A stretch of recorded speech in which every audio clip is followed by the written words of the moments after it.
Hi, welcome to this Bending Reality class, which I'm going to be teaching on Mindvalley Academy. So firstly, so glad you could join us. I don't know how you got here, but if you're here because you are intrigued and are interested in the idea of learning how to alter the world with your consciousness. It's a topic that fascinates me to no end, and it's something that I've spent a good deal of my life experimenting with and playing with. And it's something which I believe is so crucial in how we function as human beings that everyone should be learning this. Now, maybe you've read books on the law of attraction, or you've heard of ideas such as thoughts create things, and that's good. Then you are already a little bit above and ahead of most people. But what we're going to do here is go really deep. We are going to be going into new ideas on how to put together all of these constructs so that you get more replicable results, you get more accurate results, you see those results in ways that almost make them seem miraculous. And there is an art to it and a system to it that I'll be sharing with you in this training. So first off, before we did this training, I polled the listen. I asked you guys what were some of your biggest questions, and this is what I found. So as you can see, you had questions on creating a peaceful balance between mind and body, improving health in the physical body. This was a big one, maintaining financial abundance while doing what I love. So as I prepared this training, I kept these questions in mind to make sure I get to answer as many of these as possible.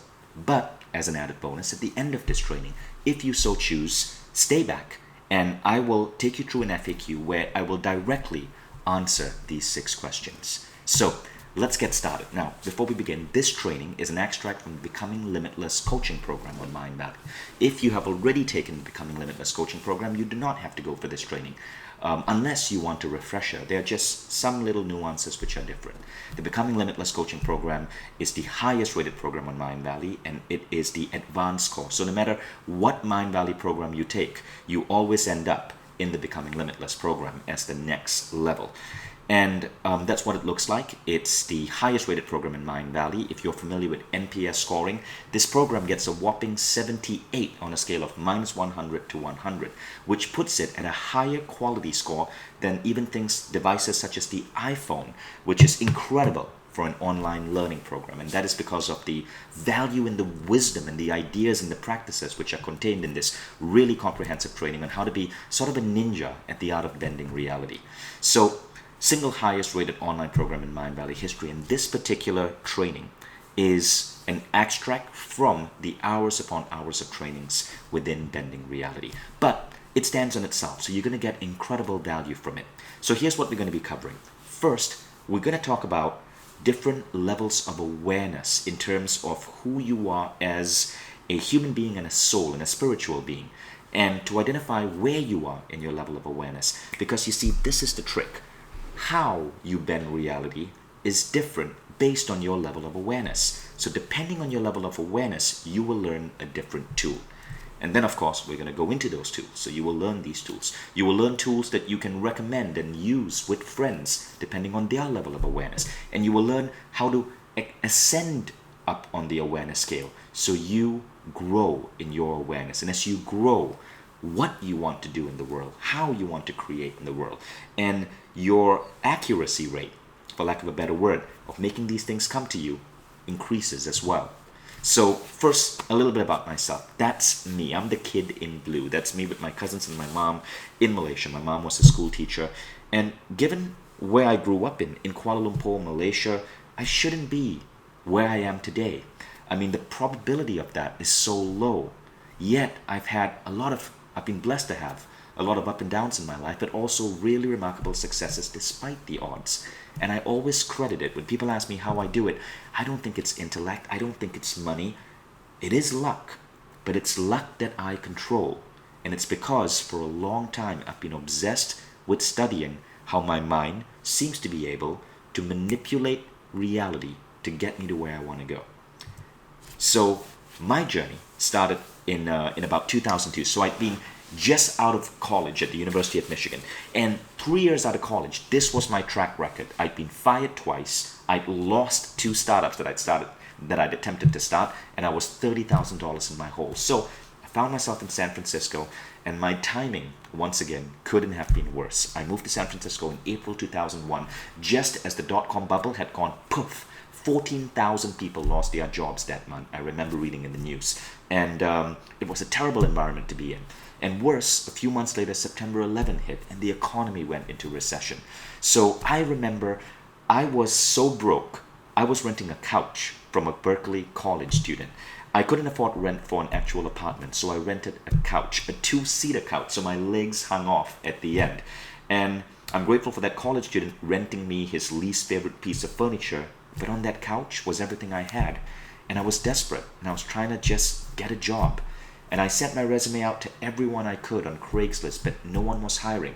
Months later, continuing to do this mind-numbing task, I finally got an offer.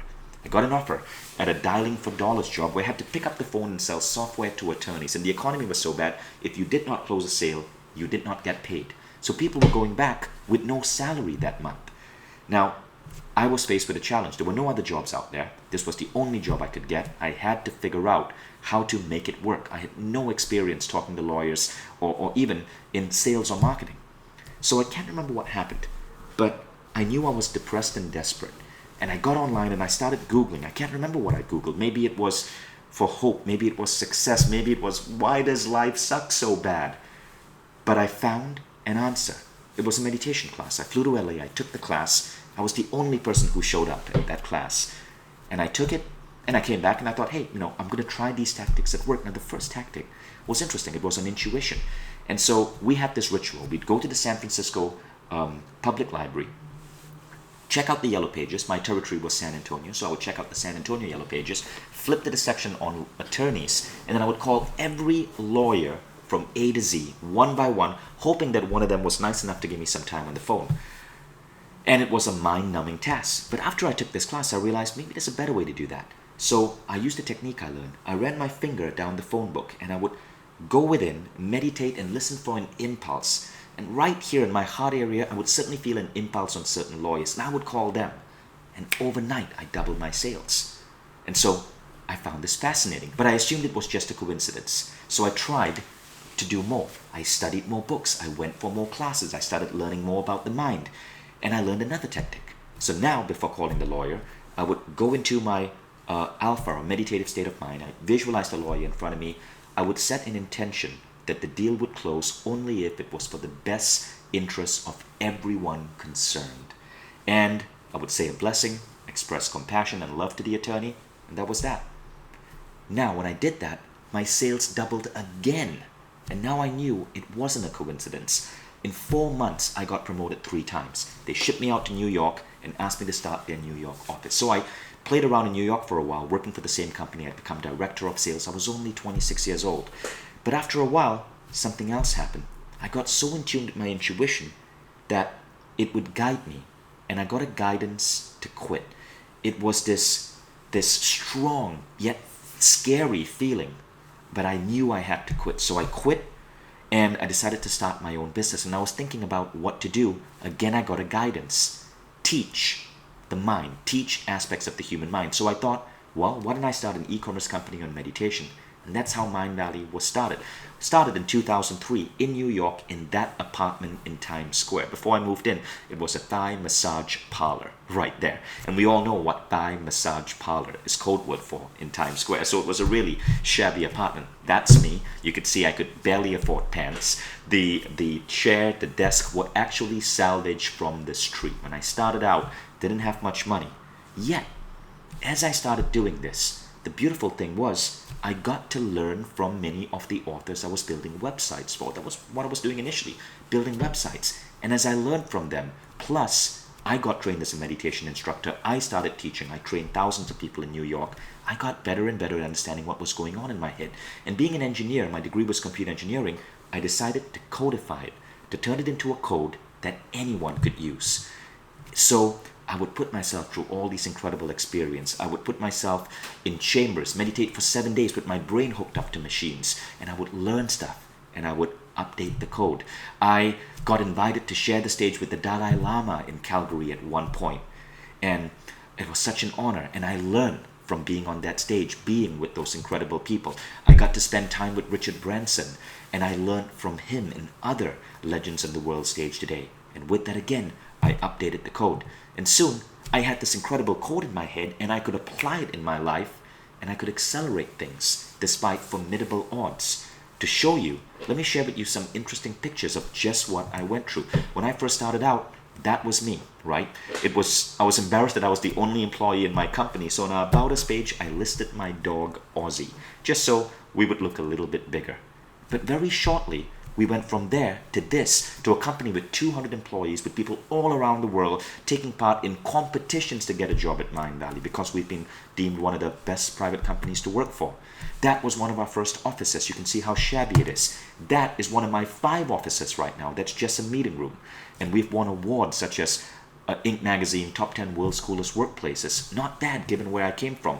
That was where my programmers who worked on our software would work from, and you can see the table behind them. That's where we laid out food for them to eat. That's where we eat now, in this fabulous diner that we own. That was my Christmas card in 2005. My cat has still not forgiven me for that embarrassment. And that's my Christmas card more recently, about 3 years ago. Now I have my entire auditorium, which I invite my friends to celebrate Christmas together. That's quite a card. And no longer am I abusing my cat. So all of these transformations were happening at this rapid pace. But here's more. That's me and my wife. When we first started out, we would take our team to these little islands once a month just for a team retreat. And I remember that night, we were renting little huts for $10 a night because that's what we could afford. That's all we could afford. You can see how shabby it looks. Now, I still take my team to team retreats, but they've turned into these gigantic gala affairs. In that situation, we rented our own private island. That is the Hall of Awesomeness at Mindvalley, where when a new person comes, we make them take an oath of awesomeness on that statue of Wonder Woman. You can see how shabby that stage is, that hall is. You can see the plant behind me has 7 leaves on it. Now, that is our Hall of Awesomeness, where new hires take their oath. We have our own frickin' auditorium. And all of this happened, interestingly enough, despite the poor odds. It didn't happen in America. It happened in Malaysia, which is where I'm from. It didn't happen because I got a round of venture capital. In fact, I did all of this with no investment, no venture capital. I was able to make my life accelerate like that, and I started asking myself, why is it that some people experience this sort of growth in their life, but most people don't? And I asked myself, is there a formula? And part of that formula is what you're going to learn today. Question is, people ask me, Vishen, do you just have some magical ability? Will it work for others? So here's what I want to share. So as I said, this is an extract from my Becoming Limitless program on Mindvalley Academy, Mindvalley's highest rated course. These are just some letters people get from have shared with us from applying some of these ideas. Pavel said, as a result of the above, I've moved further with my projects in 6 months than he did in the previous 7 years. Genuine truth in the lessons. This guy, Chris Holder, said, the level of growth I've seen over the past 8 weeks has been unlike anything else I've ever experienced. I've spent a lifetime studying side by side with some of the most influential gurus you can think of, and not any of these experiences has given me the level of personal growth and professional leapfrogging that this has. By this, he means the Becoming Limitless program. Rachel Balance had said, she's talking about a technique in the program called the Delta Doorway, which we'll talk about a little bit, about how she got crazy results with just this one technique, and she has the biggest smile on her face right now. Stephanie talked about how she is using forgiveness as an advanced tool. It's something else I teach in the Becoming Limitless program, to expand her ability to manifest. So all of these people are getting amazing results. And the thing is, all of us have the same substance. My soul is made from the same stuff as your soul. And we all are endowed with the same spiritual abilities. And therefore, I believe that with the code I'm about to share with you, you can unlock your abilities. And in this class, you're going to get a really, really, really beautiful piece of that code.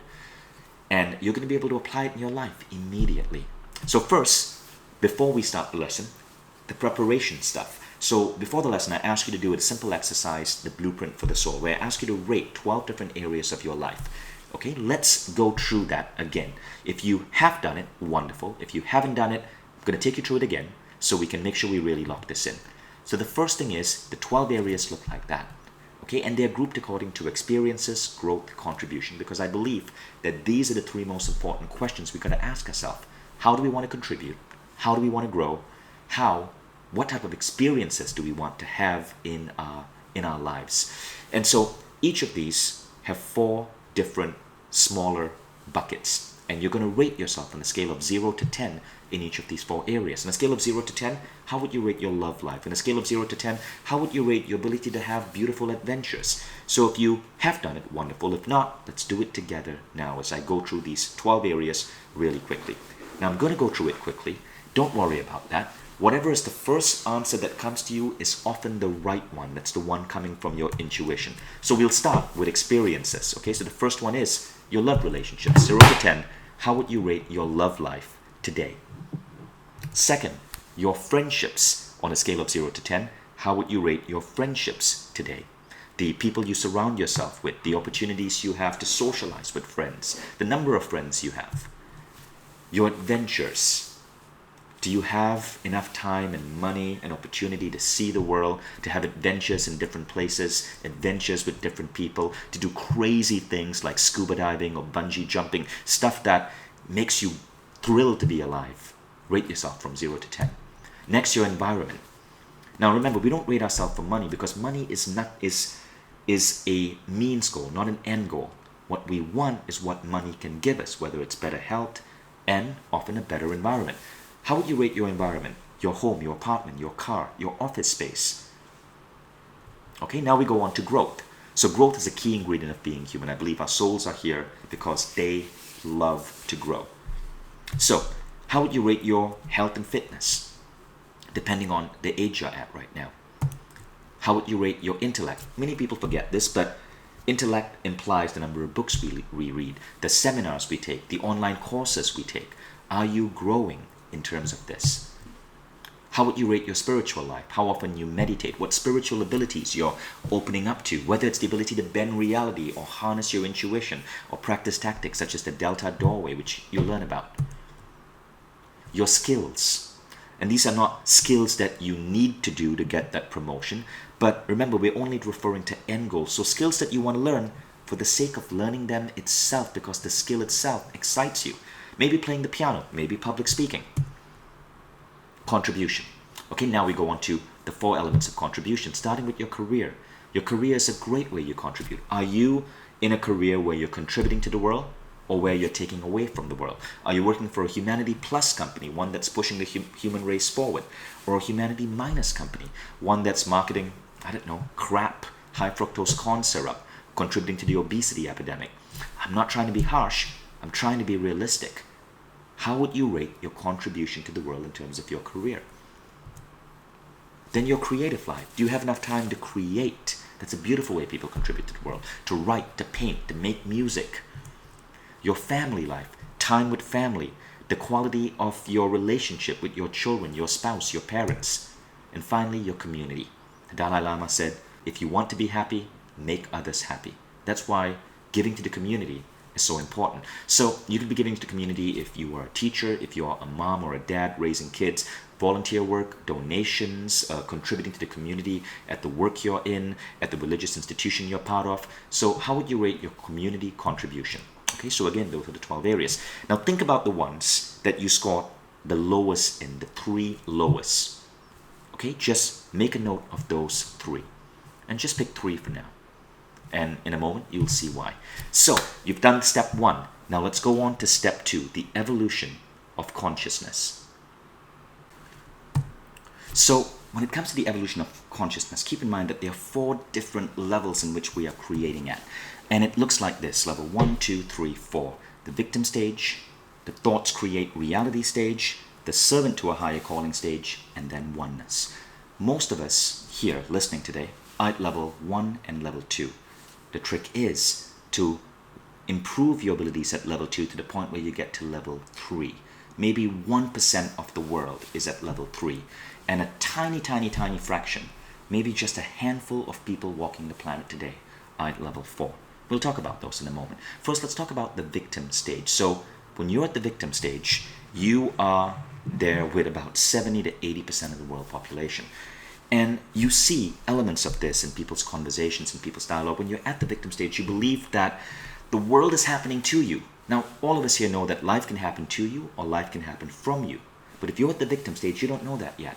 So you're upset at that boss who is mean to you. You're upset at that guy or girl who won't give you the attention you want. You're upset at your career. And if you look at the stats, you can see just how formidable the victim stage is. 54% of Americans dislike their jobs.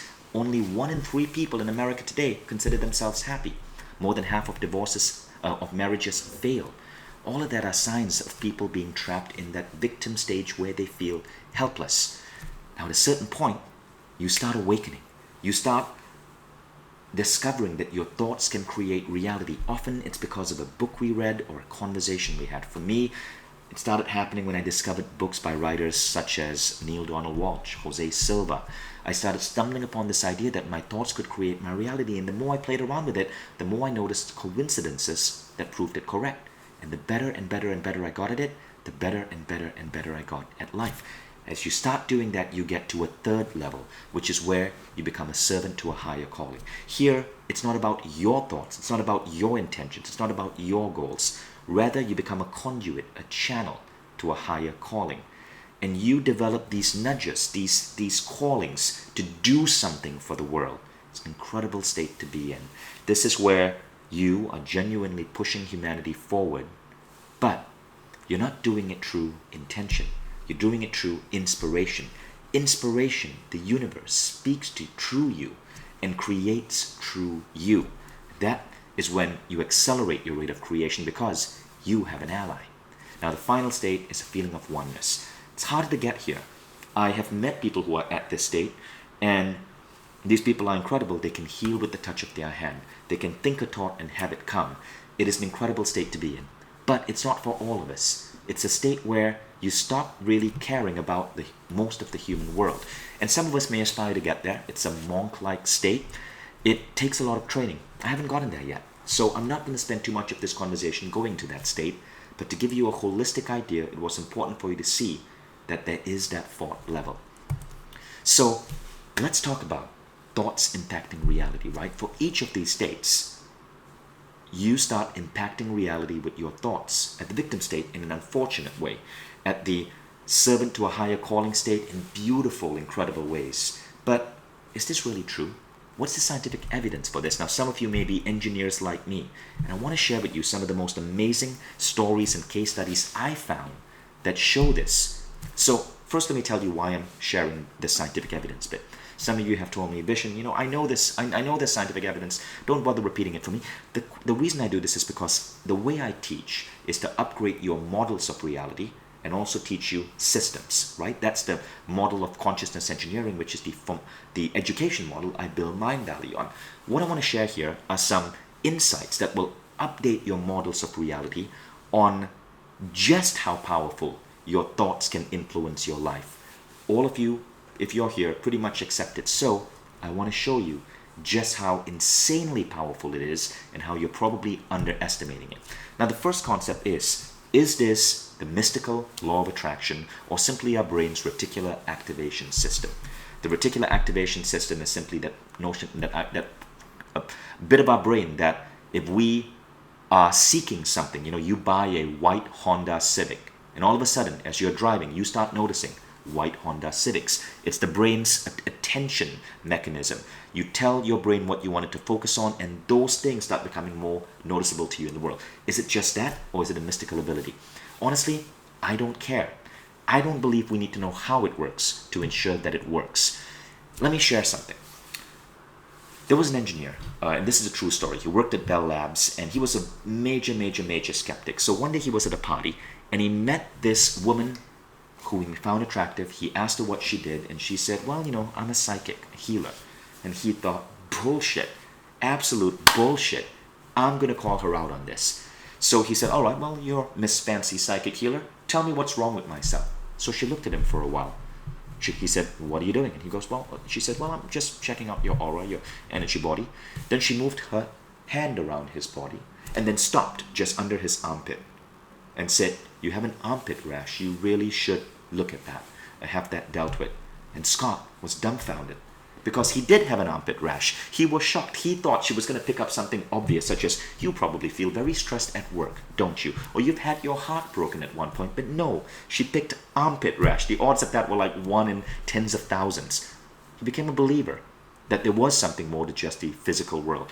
And he started reading and experimenting. And one of the ideas he learned was thoughts create reality. And he learned it through a simple tactic. This was the 80s, so it was affirmations. It was really popular then. I don't recommend it now because I'm going to teach you better tactics. But in the 80s, when Scott did this, affirmations was his tool. So he decided to try writing things down. He decided he wanted to make money in the stock market. And he wrote down 20 times, I have made money in the stock market. I've made money in the stock market. I've made money in the stock market. I, Scott, have made money in the stock market. And this is how it happened. He woke up one night with the word Chrysler flashing in his head. And he thought this was really odd because you don't just wake up with a random company name in your head. So Scott bought Chrysler stock. And sure enough, a few days later, even though the stock was stagnant, company changes were announced and the stock just started climbing and climbing and he made thousands. And he thought, this is really cool. I got to use this for bigger stuff. So at that point, Scott had a dream. He wanted to get into the MBA program at the University of Berkeley, a very competitive program. Now, in America, if you're applying for an MBA program, you take a test called the GMAT, and you have to score a certain score to get into major universities like Berkeley or Stanford. Now, Scott knew the score he needed to score was 94, so he took the test. You can take these preparation tests, and he kept getting scores in the 70s, and he was frustrated. You see, they say that the test measures your thinking ability. And your thinking ability doesn't change overnight. Your knowledge might, but not your thinking ability. So if you score in the 70s for the preparation test, when you take the actual test, odds are you're still going to be in the 70s. You're not going to go much higher. Scott was only getting it in the 70s, but he kept making that affirmation. I, Scott, am going to be a student at the MBA program at Berkeley. And he said, one day, he saw the mail arrive. He went to his mailbox, opened it, and he saw that envelope from the testing board. And he closed his eyes and he knew that he was going to have a 94 in there. And he opened it and sure enough, it was a 94. He got into Berkeley, got his MBA. And at that point when he graduated, he decided he wanted to do something interesting with his life. He never forgot the tactic. He decided he wanted to be a syndicated cartoonist. He did the math. The odds of becoming a successful syndicated cartoonist are 1 in 10,000. 1 in 10,000 that your comic strip is going to be accepted by a major newspaper. Scott knew, however, that the odds did not apply to him because he had that mystical ability. And sure enough, Scott Adams' comic strip, Dilbert, made it into the newspapers. And today it's like a global, worldwide sensation. Scott did more. He developed a Dilbert television show. And in the article that he wrote about this mystical ability, he even said that he set a goal to have a New York Times best-selling book, which he did.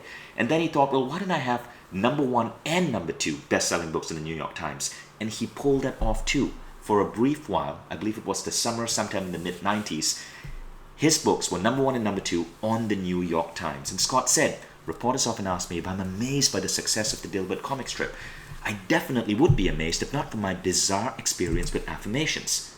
That is one of the most amazing stories I read. And when I read that story, it created a new model in my head that this is the most incredible productivity hack, the most incredible determinant of our success. We all ought to be doing this. Now, there's more.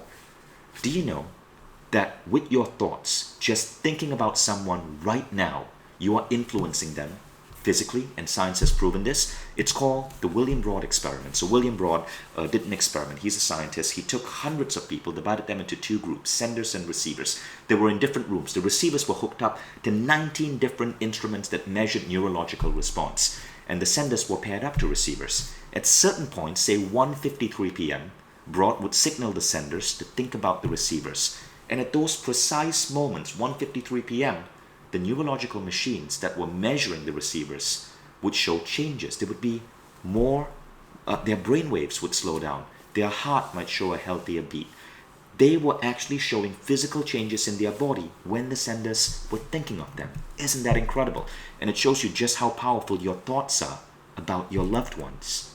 Then there's this amazing book by Robert Lanza, who was voted one of the top 100 most influential scientists in the world by Time magazine. It's called Biocentrism, and Robert Lanza put forth a theory that consciousness shapes the universe. And I believe this is true. But it's not just shaping the universe in the larger sense. Consciousness, when you learn to use it, can dramatically shape your life right now. So let's just pretend that reality is an illusion. We don't know for sure, right? I mean, even the word illusion has so many different meanings for it. But let's pretend reality is an illusion. Now, whether this is true or not does not really matter.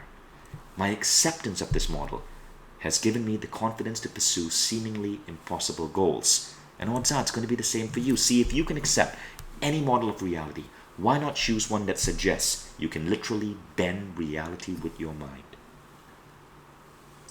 And that is what we're going to be exploring right now. So, pretending it's true will bring you immense benefits. And I want you to, as you go through this, just pretend that you have this ability. And as you start pretending, it starts becoming truer and truer for you, which then reinforces your belief in it.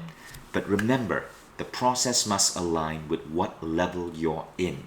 Otherwise, you could be setting yourself up for failure. But also know that you can ascend the levels. As you practice, you go from level 1 to 2 to 3. Maybe one of you might even hit level 4.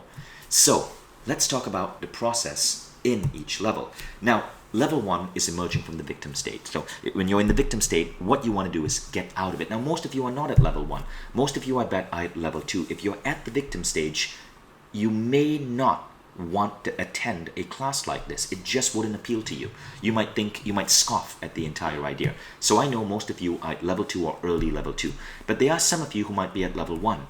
If you are at level 1 or you know someone that is, this is how you can get them to emerge. First, they have to understand that their beliefs determine their reality. So here's what's going on, right? Don't be deluded into thinking, well, I know my goals in life. I have written these goals down. I'm consciously creating my life. In reality, there's a big difference between what you know you believe and what you don't know you believe. You see, your beliefs are what are creating your reality, not your thoughts. Thoughts do not create your reality. Your beliefs create your reality. When you learn this distinction, you understand why sometimes you win, sometimes you fail. But the thing about beliefs are, most of our beliefs are subconscious. We don't know we have them.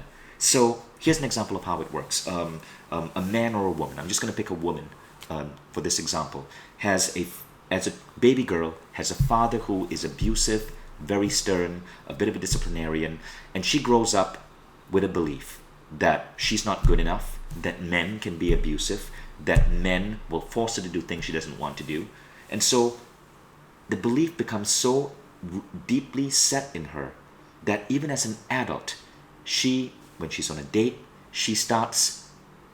her thoughts are governed by that belief. Her date may do something and she picks up on the thing he did that makes her feel that she's being controlled or forced, or the thing he did that makes her feel that he's being too uncaring or abusive or stern. And it causes drama in her entire dating life. She could be with a boss who's a male, and maybe he's just being a boss, but she perceives him as being too aggressive because she has that inner belief. So your beliefs, sometimes you don't know you have them, but they govern your thoughts because our thoughts come from our beliefs. So when you're in the victim stage, or even in earlier levels of level 2, it's very important to be aware of our beliefs, to use models to remove the beliefs. Now, those of you who are on the full program, Becoming Limitless, you're already learning those models and you are swapping in and out, swapping out your bad beliefs and swapping in good beliefs. But all of us need to be aware of this and how we can alter our beliefs. So you want to embrace focused, directed thought over unconscious creation. Unconscious creation comes from the unconscious beliefs that we have. Always embrace focused, directed thought. So here's a daily tool, right? If you're at level 1, or if you know someone who is, the daily tool is a really beautiful concept called segment intending. And it works like this. It comes from Esther Hicks, from the Abraham Hicks books. And it works like this. You ask yourself, wouldn't it be nice? Before starting your day, you go, wouldn't it be nice if I had a wonderful commute? Wouldn't it be nice if my lunch appointment today with my co-workers was so enlightening and we had such incredible discussions? Wouldn't it be nice if I got home from work on time? Wouldn't it be nice if I finished that project on time? Now notice, Abraham Hicks says, you say, wouldn't it be nice, rather than, I will have an incredible lunch.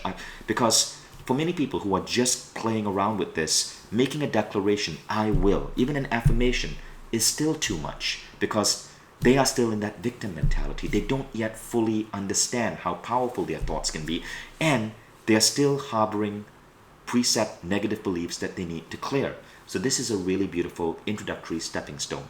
Wouldn't it be nice? So you can do the segment intending. I still do it every day because it's a beautiful exercise. You can do it as an individual session during daily commute or meditation, or do it with the 6 phase. So if you practice my 6 phase meditation, visualizing your perfect day, you can apply segment intending to that section. It's phase 5. Now, of course, let's talk to those of you at level 2, which is the majority of you, the culture hacker. Now, we call level 2, I sometimes call it the culture hacker, because you're questioning traditional culture of the way life should be, traditional dogma, traditional ideas of career, and you're setting new intentions for yourself. You're hacking the rules of the culturescape. So at level 2, the most important thing for you to know is that you must know what you want. Your work, according to Hicks, is to simply determine what you want. Now do you see why I made you do that 12 areas of balance exercise and rate yourself from 0 to 10 in all of those areas? Because by looking at the 3 areas where you score the least, you already have a clue on what you should be thinking about improving. So Hicks says the most valuable skill that you could ever develop is the skill of directing your thought towards what you want, to be adapted, quickly evaluating all situations and then quickly coming to the conclusion of what you most want and then giving your undivided attention to that. Okay? Sounds simple, but it isn't. Here's what most people do. So most people do this, right? And I'm going to explain this through an analogy. Imagine a patron in a restaurant. Let's say his name is Bill. And Bill opens up the menu, tries to decide what he wants. And he decides, I want tomato soup. So he calls the waiter, waiter, could I order the tomato soup, please? The waiter goes, not a problem, sir. I will get you the tomato soup as fast as possible. The waiter dashes into the kitchen, speaks to the chef and says, chef, start preparing tomato soup. So the chef goes, okay, no problem, whatever Bill wants. The chef starts dicing the tomatoes, putting it in water, making the soup. All of a sudden, Bill calls the waiter back and Bill goes, you know, waiter, I've been thinking and maybe I need something a little bit different today. Maybe I'll just have the spaghetti. Could you get me spaghetti? The waiter goes, not a problem. This is a restaurant to serve. I got your back. I'm getting you spaghetti. Waiter goes back to the chef and says, chef, forget the tomato soup, dump the soup. The chef now takes the soup, tosses it away, goes, no problem. Start boiling the spaghetti. Then Bill calls the waiter again. Waiter, you know, let's hold in the spaghetti. You know, what I think I want is just a glass of sparkling water. And the waiter says, no problem, goes back to the kitchen, asks the chef to dump the spaghetti. So think about that for instance, right? Think about it this way. Think of Bill as you, the conscious mind, the waiter as your subconscious, and the chef as the superconscious or universe or God or whatever you call it. Most of us get an impulse of what we want. It goes to our subconscious, it goes to the higher power. But just as it's coming to you, because remember there's a time delay, right? It doesn't happen instantly. You change your mind. So you decide you want to go to Thailand. You don't have the money for it. You don't know how you're going to get there, but you start visualizing that. You're excited about it. It's going to your subconscious mind. It's going to the universe. That trip is coming to you through weird synchronicities and coincidences. That trip is about to come. And all of a sudden, you go, you know, maybe it's too much effort to fly 20 hours from New York to Thailand. Maybe I'll just go to California and visit my parents for the summer. Boom, it disappears. And we do that with our love life. We do that with our careers. Many of us have difficulty making a decision and sticking to it.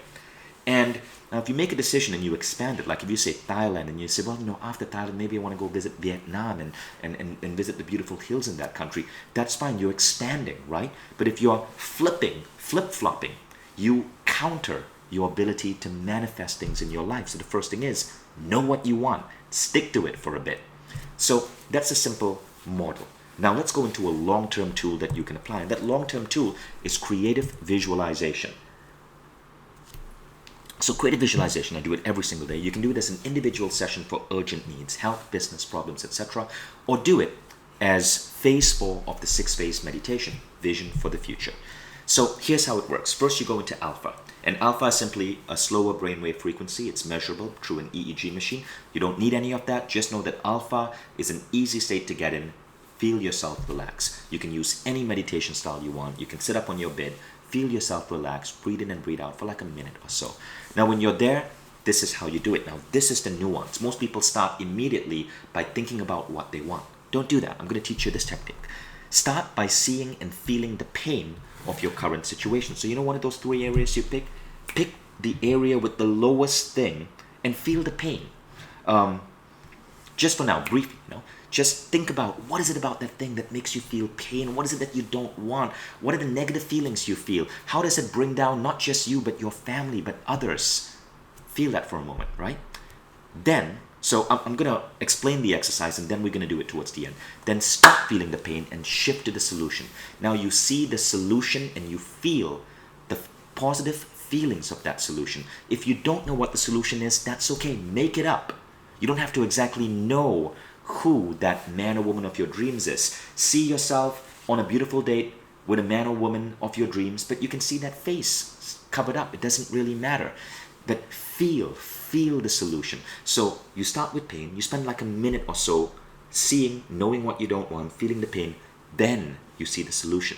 Now the reason is that I believe by seeing the pain and feeling it, you give yourself more juice for the positive emotions, for the solution. And those positive emotions are what are really important. We'll be going deeper into that in a moment. But also the gap between where you are now and where you want to be is important. It creates more drive, more intention, more desire. All of that is important. It makes you stick to it. And by feeling the pain, you make the feelings of the solution feel even stronger to you. And emotion is a crucial part of creative visualization. So many of you ask, how can we do this for healing? Well, let me teach you the healing technique. So when I was 17 years old, I'd been plagued with 5 years of horrendous skin. It affected my self-esteem. I'd never ever even been on a date with a girl. I just felt so insecure because my skin was horrible. At school, other teenagers would call me pimple boy. It was horrible. And one day, I picked up a book on creative visualization and there was an article there on healing the skin. So I did what that book told me to do. I would meditate. And now when you're doing healing, you do a slightly different tactic. We use subconscious imagery. You use symbolism to speak to your subconscious. So here's what I did. Here's what the book told me to do. And the incredible thing was, I healed my skin in 5 weeks. In 5 weeks, even though I'd been plagued with problems for 5 years and I'd seen all these doctors, in 5 weeks, I got clear skin and my pimples disappeared. It was amazing. So here's what I did. First, I imagined myself outside looking at the sky. Then I imagined I could grab a piece of the sky and the sky would be like cream, beautiful, soothing, healing blue cream, and I'd rub that over my face, right? Then I would look up at the sky and I'd feel the sun rays pouring down on me and the cream would harden into a mask. I'd then pull off the mask, and as I pulled off the mask, all the dead skin, the pimples, all the crap would come off. I would then look and see greenery, and I would grab cream from the greenery. This represented nature, it represented health. I would take the green cream, rub it around my face, look up at the sun, and as the sun shone down in the green cream, gradually this way, it would blend with my skin, fill in all the unsightly pores and gaps, and heal my skin all the way down to the bottom. Then I'd see myself open my eyes and have beautiful skin. 5 weeks, healed my skin. But here's what I did, right? For the healing method, I would start by again seeing and feeling the pain, the taunts and the insults that were hurled at me, the lack of confidence. Then I would stop feeling the pain and shift to the solution. I would do that visual. Now as I'm seeing the solution, I would see it being symbolically healed. See, with healing, it's sometimes too big of a gap for me to just see myself healed. You know, your mind has discomfort with that. So you see yourself doing something to make yourself healed. But you're not a doctor. You don't know how the skin works. That's fine. You're communicating with your subconscious mind. Your subconscious mind speaks and understands through symbology. That's why I do those metaphors, dipping into the sky, grabbing essence of nature, sun shining on my skin, healthy skin. You see your body being symbolically healed. If your doctor's giving you a pill of medication, imagine yourself taking that pill of medication as it goes into you, energy or light emanating from it and contributing to the healing. Then you see and feel yourself being fully healed, walking the world, feeling confident, no more bad skin, no more flu. And you repeat 3 times a day for serious injuries or illness. So if it's something small, you can do it once a day. For my skin, I did it 3 times a day. It took me maybe 5 minutes each. For something more severe, it could take a little bit longer.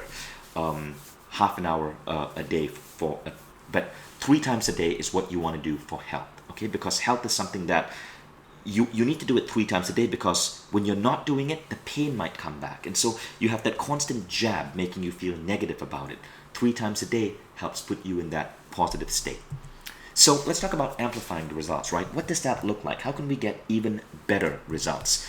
Well, the first rule is don't attach to the outcome. Don't attach yourself to the outcome. After you're done with the visual, get out of your bed, stop the meditation, and just go on with life. Watch television, read a book, forget about it. When you start thinking about it, you start obsessing about it. And when you start obsessing about it, fears and worries come in. Pretend as if you've put it out there and it's going to be taken care of. And here, let me share with you the power of expectancy. Imagine a friend borrowed money from you, and he promised to pay you back in 7 days. But 7 days come and go, and he's nowhere in sight. You can't get him to pick up the phone or respond to email. You're frustrated. Several weeks go by, still no word from him. You're even more frustrated. All of a sudden, you get a call from him, and he goes, I'm so sorry. I had no idea what happened to me, but I feel like a jerk. I'm so sorry. You've been a great friend. So look, I'm sending you an email right now. I'm sending you a check. In the email, I'm sending you a copy of the FedEx slip, so you know the check is coming your way, and a photocopy of the check. Put it in the mail. Check is on its way. The check is in the mail. Now, how do you feel? Most of us would instantly feel relieved. Do we have our money back yet? No, the check is only in the mail. But instantly, we feel relief. We might even forgive our friend. The anger disappears. That's how you have to feel. You have to assume the check is in the mail. You have to assume the chef in the kitchen is making the food as we speak. When you come out of your meditation, don't obsess over it. Don't think about how much you're frustrated with your friend. Don't think about why isn't the food here yet. The chef is preparing it. The check is in the mail. That is the expectancy effect. That is crucial to this working for you. You see, there's this thing called a time gap, right, in manifesting. Imagine if the world worked in such a way where any thought we put out there would instantly happen. I would say elephant, and boom, we'd get crushed by a giant elephant falling on our heads. So the time gap keeps us safe and keeps us from killing ourselves from falling elephants. But the time gap is essential. Understand that it's there and don't stress out. So the other tip is to forget the how. Don't worry about how you're going to end up with the solution. So I want to share with you an incredible story that happened in my life. So in March 2008, I got this email from Kylie, who worked for me. Kylie is a really smart guy. He's now a major player in Silicon Valley. But in that email, Kylie asked me to check out a New York Times article. And he said, check this out. It's about how Branson, Tony Blair, the ex-co-founder of PayPal, etc., all gather on Branson's Island to plan how to save the world as well as party with bikini-clad women. Do you guys aim that big? Apart from core identity and picturing the perfect day, sometimes I think about intense experiences as in one-off events which will leave an enduring mark on the memory of my life, and I really want to get to a point where I can be on that island with Branson someday. Perhaps I can meet you guys there too. That was in 2008. Through a bizarre series of coincidences, as me and Kylie set this goal together, 4 years later, we ended up on Branson's Island. Those are pictures. The first one on the left is me and Kylie sitting together, riding to the island. Then you can see Kylie with Branson in a boat. Then there you'll see Branson sitting around with us in a circle, getting advice from him. I don't know who the naked cowboy is, but it was a wonderful, wonderful, wonderful trip. And it happened 4 years later through a series of remarkable coincidences. See, Kylie thought, maybe we have to be billionaires before we can get on that island. Turned out, it happened through a bizarre series of coincidences where I happened at a charity fundraiser to meet a man who was one of the biggest fundraisers for Branson's charity. He was organizing a trip to the island. He had an extra spot. And what had happened was a hurricane had hit the island several months before. And so because of that, the regular hotel that was on the island was destroyed. And normally it's really expensive to stay on the island. But because the regular hotel had been destroyed, they were allowing people who were planning for this trip, who had selected for this trip, to stay at cheaper accommodations on little boats just moored off the shore. Kylie and I at that time couldn't afford the regular hotel, but we could afford the cheaper boat. All of these coincidences happened. Right person, right network, synchronicity. We ended up on that island having an incredible time with Branson 4 years later. See, the how breaks down. And this is something I firmly believe, and you'll notice it too. You don't have to know how you're going to get there. You just have to know what you want. And the universe will find the best way to bring it to you. Now with that, we come to level 3, where you become a servant to a higher calling.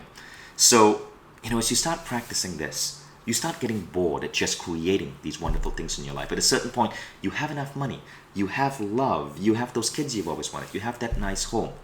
And this is where, if you really pay attention and you really start ascending in your spiritual growth, you move to stage 3, the calling. This is where intention isn't how you create. Inspiration comes to you, and that inspiration leads to intention. The universe, or life force, or whatever you want to call it, speaks to you. It's as if it chooses you to do something in the world. I've had times in my life when I tried to steer away from personal growth, start a technology company, do this, and something would happen and those things would disappear from my life, sometimes even in a nasty way, and I'd get steered back to what I believe is my calling. And I would succeed even greater at my calling at that point. And that's when you could say one is leading a mission-oriented life. But many people who are there, it's because they've learned to get there by paying attention and discovering their calling. When you get there, life looks like this. It's perpetually growing. And sometimes you have little downs. We call those dips. But those dips are nothing more than auto-correction mechanisms. I had a dip when I almost lost my company. We were almost going for bankruptcy. But that dip forced me to make changes in my life that led to incredible growth. I had another dip where another company I was starting on the side to Mindvalley collapsed. But that dip made me realize how important Mindvalley was for me and to the world, and to dedicate even more time to it. And I got better results, and I was so much happier. We have dips when someone breaks our heart, and then we meet someone better. We have dips when an injury puts us in hospital, but we learn to appreciate our body better. Those are not random events, see. When you get to level 3, that's the universe speaking to you, nudging you. Sometimes you learn because you're listening, so you get the insight. Some of us are too stubborn to actually listen. And then the universe is like, all right, I'm going to have to make you break a leg so you end up in hospital, so you start taking better care of your body. But when you learn this tool, you stop having dips because you are so in tune, you just get insight after insight after insight. And that's where you want to be. As if those of you who have taken the Becoming Limitless course, you already know I teach you how to get there. That's a whole other training. So that's the auto-correction mechanism, right? Now, because I really wanted to deliver value, I want to go a little bit deeper and teach you an advanced training, because I know many of you are thinking about this. So we've spoken about creative visualization. We've spoken about how you can do this as phase 4 of the 6-phase meditation, how you can do it as its own exercise. But how do you see the end result? How do you see the end result so that you don't have to worry about the outcome, and so that you are moving yourself more towards level 3, more towards inspiration, more towards what the universe knows is right for you, rather than what you think is right for you? Well, here's how you do it, right? So we've spoken about this process. See and feel the pain, stop feeling the pain and shift to the solution, see and feel the solution. Now let's go deeper in exactly how you see the solution. So you start by seeing what you want to see. So let's say, for example, you want to take your business. Let's say you have a small business, you want to take it to a certain level. You want a nice office with maybe 2 staff, and you're coming in every day and you love what you're doing, and the staff is helping you create and be productive. So you see that, see the office, ask yourself, what are the colors of the wall? What computer am I using? What type of coffee am I drinking? What is that brainstorm that I'm having with my staff like? Then you ask yourself, what do you hear? Do you hear one of those staff members going, good morning? Do you hear your emails coming in because you're so excitedly busy? Then you ask yourself, what do I taste? Are you tasting your morning cup of coffee? Are you tasting that morning cup of coffee? What are the smells? What are you touching? What is that chair that you're sitting on like? Is it leather? What type of desk do you have? Now, you bring in all of these 5 senses because they make the imagery more real. And the more real the imagery, the more you fool your brain into seeing it as being something that is true. And as your brain starts seeing it as being something that's true, your thoughts start gravitating more towards it. Now, the mistake many people make with creative visualization is some people, visualization isn't easy for them because vision isn't their dominant sense. But they can hear, they can feel. Imagine if you were born blind, right? You may not be able to do creative visualization. So you do creative hearing, creative touching. You use your other senses. You still get the same results. It's not about what you see, you see? It's about what you feel. So as you start doing this, the final question you ask yourself is, what do you feel? How do you feel in the office, in that visual imagery? Do you feel excited?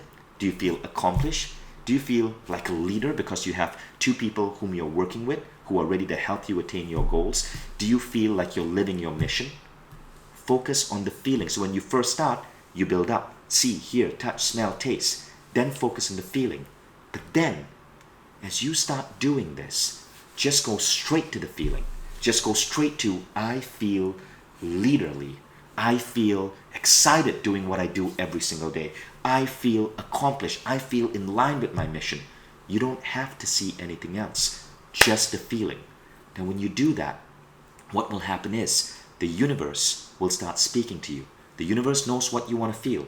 Maybe you're not meant to be in that office. Maybe you're not meant to have those two people. Maybe you're meant to be working for a company. Maybe you're meant to be working by yourself. You don't know that. But when you start focusing on the feeling, the universe comes in to give you the best guidance, sometimes not even things you're prepared for, to give you that feeling. And that's when you start moving towards level 3. Inspiration leads your intention, not intent. So you are focused firmly on the feelings. Now, that is how I do this. I focus on the feelings. I don't see, sometimes I may see certain things I want. That's just for fun. But ultimately, I'm focused on the feelings. I want to feel incredibly healthy. I want to feel incredibly loved. I want to be loving. I focus on the feelings, and everything else starts coming to me. And when I learned this, oh my God, the results were incredible, because I was no longer using my logical mind to decide my path. The universe was now helping me find the best optimized path. That makes all the difference. As you keep doing this, maybe some of you might get to level 4. I've not gotten there yet. Maybe some of you will. That's when you are so in tune with the universe. You are one. And that's the topic of another conversation. So let's do the exercise, right? The exercise we've been talking about. We're going to spend about 5 minutes on it. So pick the area, one of the 3 areas where you scored lowest. We'll start with that area. Okay, you should have the area selected for now. Now, I want you to just sit back and relax and close your eyes. Now start by seeing yourself in that area, whether it's relationships or your environment, and feel and see what you don't like about it. Feel and see what you don't like. I'm going to give you a minute.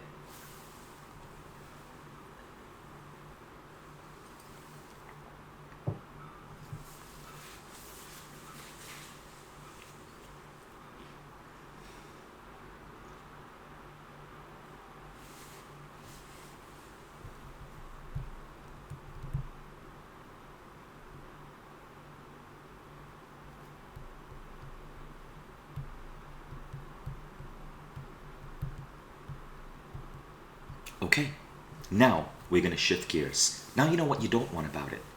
What is it that you do want? Since we're doing this for the first time, we'll take it through the initial first steps. See what you think might be a good solution or a possible solution.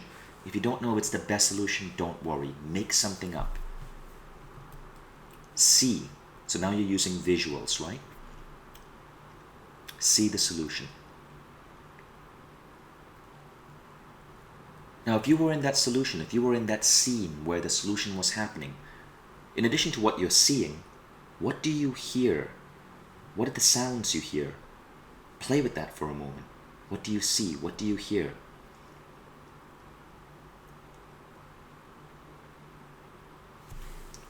Now, what do you touch? For example, if you're in a brand new car, how does the steering wheel feel? How does the wind on your face feel? Bring in the sense of touch. You can still play around. If you're good at this, you can still play around with seeing, hearing, touch. And if you can, it's not necessary, but if you can, bring in taste, bring in smell, bring in your other 5 senses. Continue with the imagery.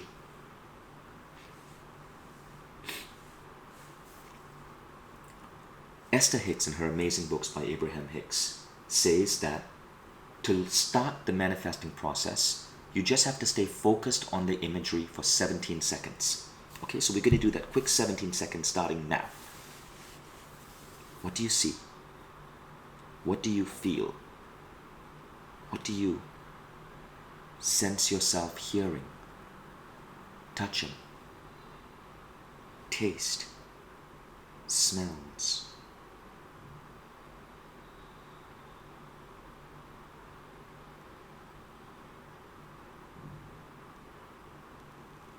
17 seconds are up. Okay, now we're going to get to the next level. Now, what are you feeling when you see this, when you hear this, when you touch this? We're going to focus just on the feeling. It's okay for the visuals and all to disappear from your mind. I want you to just imagine the feeling. Feel the feeling. Do you feel sexy? Do you feel accomplished? Do you feel loved? Do you feel like you're contributing? Do you feel joyful?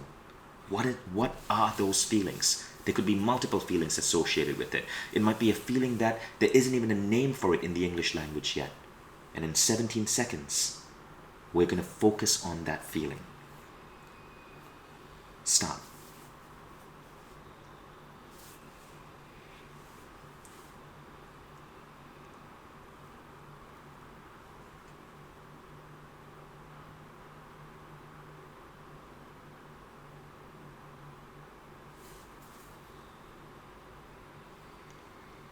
And you're good. You just did 17 seconds. So I'm going to give you a few more seconds to wrap up, and then we're going to end the exercise. Continue playing around with it. Play around with the feeling. Remember, the feeling is what is really important. Now you want to be doing this exercise maybe once a day. And you could pick a different item every day. It is a myth that you need to visualize the same thing every day. Unless it's a health problem, if you visualize it once and it feels good, you don't have to do it again. Unless you stop feeling so sure of it, the expectancy effect goes down, then do it again. For many big goals, I visualize it maybe once every 2 weeks. That's all. And when you're ready, open your eyes. So welcome back. So thank you for that. We are now going to have a little bit of the FAQ. I'm going to answer a couple of questions. I'm going to tell you about the Becoming Limitless course. I'm going to show you like some other techniques. We won't have time to go deep into them, but some other techniques that go way, way, way deeper. So the program that you just experienced, the training that you experienced, is a small slice from the Becoming Limitless program, which, as I said earlier, is Mindvalley's advanced training program. It's a coaching program. When we first released it, it was about $1,000 because I was coaching people live. And we're going to make it available for you on this course at a massive, massive, massive, massive discount. And keep in mind that this is the highest rated program ever at Mindvalley. So this is an incredible thing. So it's beautifully created. You can access it in your mobile phone, online. And if you like this training, right below now you'll see an enroll button where you can enroll for Becoming Limitless at a discounted price. Now, from what I understand, if you enroll today, because you're watching this, you're watching the official broadcast version of this training. There may be a repeat play later on, but if you're watching the official broadcast version, you get the lowest ever price only today. If you or have friends who did not make this training and they're going to watch the replay, they'll also get a good price, but it won't be as low as today. So today's price is only for 1 day, the lowest ever price. And if you look down below, you'll see the discount, and you'll see that it's almost 70%. We want to get as many people as possible in this.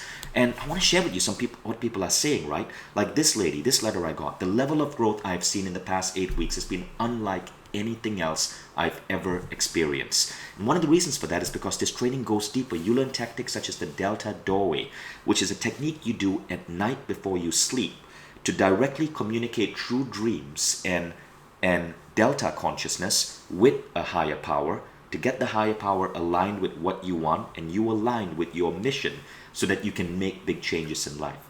It is amazing the results people are getting with the Delta Doorway. You also learn a technique, and this is how I manifest now. So this is if you want to go to the next level of manifesting, which is closer to level 4, it's merging. It's where you bring life to your creation. You're not just feeling the feeling of how you feel, but you give a consciousness to your creation, and you get a sense of how your creation feels. That home that you're trying to visualize gets a consciousness of its own. It has feelings of its own. You're able to do this with your mind, and then you merge with the home to become one force. For a brief while, you forget who you are. You merge.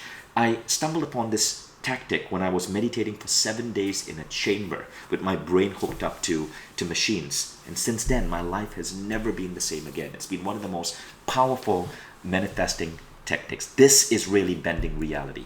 This is the next level. So People sent me letters like this. In terms of techniques, I love Delta Doorway merging technique. I like the idea of picking your own guides. System allows me to tap into wisdom of different people to resolve my questions and challenges. That's something else. You get to tap into other consciousness, and you get downloads and insights to put you on that right path.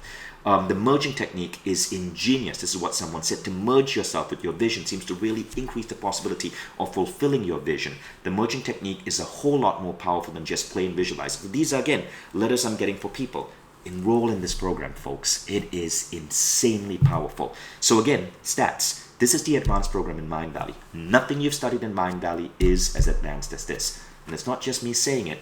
We do polling for all our programs. This is the highest rated program based on standard industry-wide NPS scoring, 78. The only program in Mindvalley that scores higher is Awesomeness Fest, but that's because that's a live event. That's where it's a live event and it's very hard to get into, and I'm actually there meeting people like for 12 hours a day, and it's limited. But if you're talking about an online program, this is 78. I will tell you right now, there is no better online course on the planet, I believe right now, as far as I know, that you can study to improve your work, to improve your finances. Because it's not about strategy, it's not about skill, that's the slow way of doing it. It's about being able to bend reality with the force of your mind. And that's what this program covers. This person said, it's been 9 weeks since I started. I'm able to stay in the flow state. I used the merging technique and miracles happen. I solved miracles in 2 hours. This person, Sibylla Shepherd, said, I've studied everything. This is the best investment I've made in 5 years. This person said, there is no better course out there that empowers you. Truly inspiring and mind-blowing. Aaron Machado said, I started waking up to a new understanding of reality. I've studied personal growth since I was a teenager. Mona said, after attending the program, more great things started to happen. This person used the forgiveness tactic and dramatically changed their life. So we teach you how to heal different aspects of wounding that your soul goes through that messes up your ability to manifest and slows it down. So how to heal negative beliefs, how to heal things that you need to forgive, how to remove negative charges. When you do that, you clear your soul and you get to a level where the bending is just so much quicker and so much more fun. Sascha said, it is one of the best development experiences in my life, in his life. And that's really what Become Limitless is about. I think it's the coolest, most amazing program I've ever put together. And I'd love for you to try it out. And again, if you order it right now today, because you're attending this live, thank you for attending this live. Some of you are going to be hearing this as a repeat. You'll still get a discount, but we want to reward the people who were disciplined, who attended it live, who took part in this group manifesting we did, and who meditated with me together as I led you through this experience. We value that. It builds community. It's so much more fun. And as a reward, whatever price you see below, we've dropped that further. Okay? So sign up. Highest rated online program in Mindvalley history.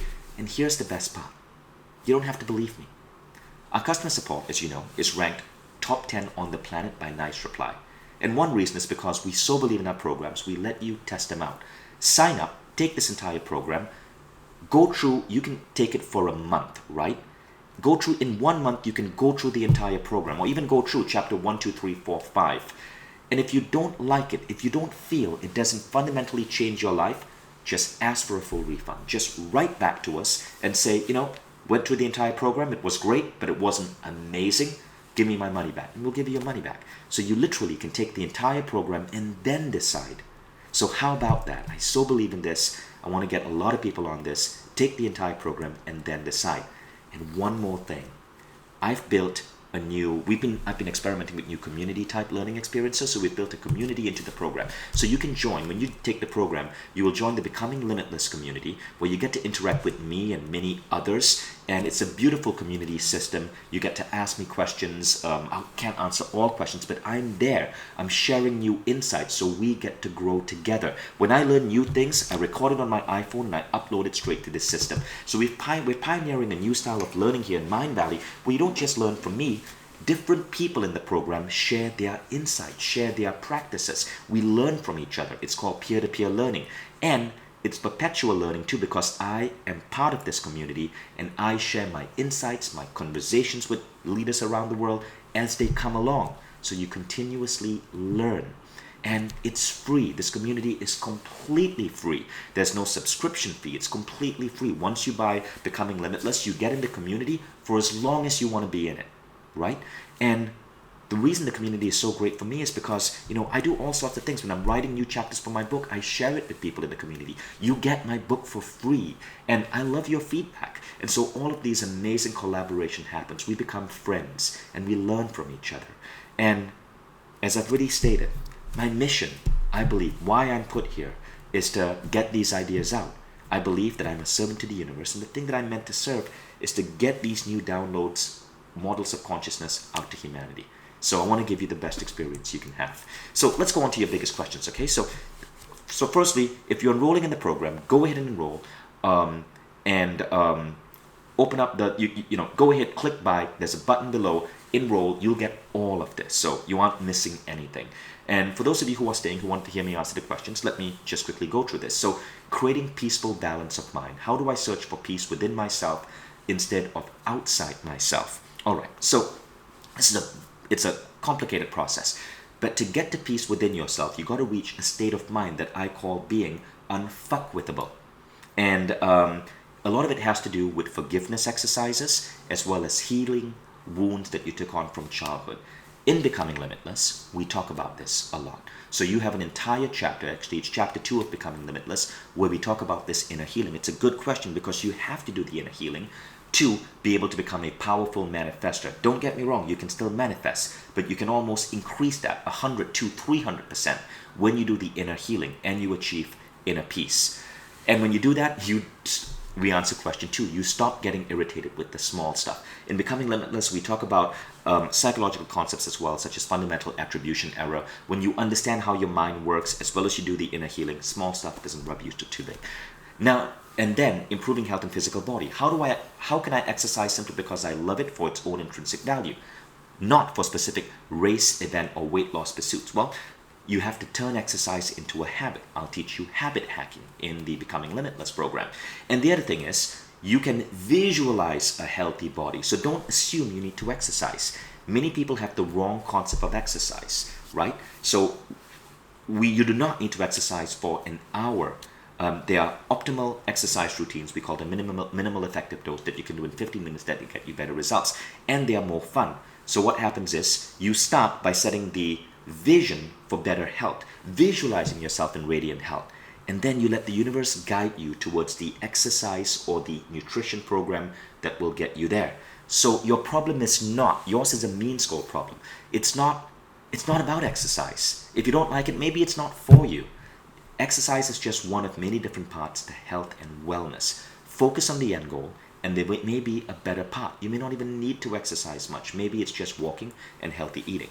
Okay, now, number 3, maintaining financial abundance, doing what I love. Oh, important stuff, and the biggest single request we get from you guys. How can I maintain a peaceful balance between doing what I love at a low-paying job, but not making enough money? When you learn the tools I teach at Becoming Limitless, what you find is that job that you love starts expanding and making you so much money.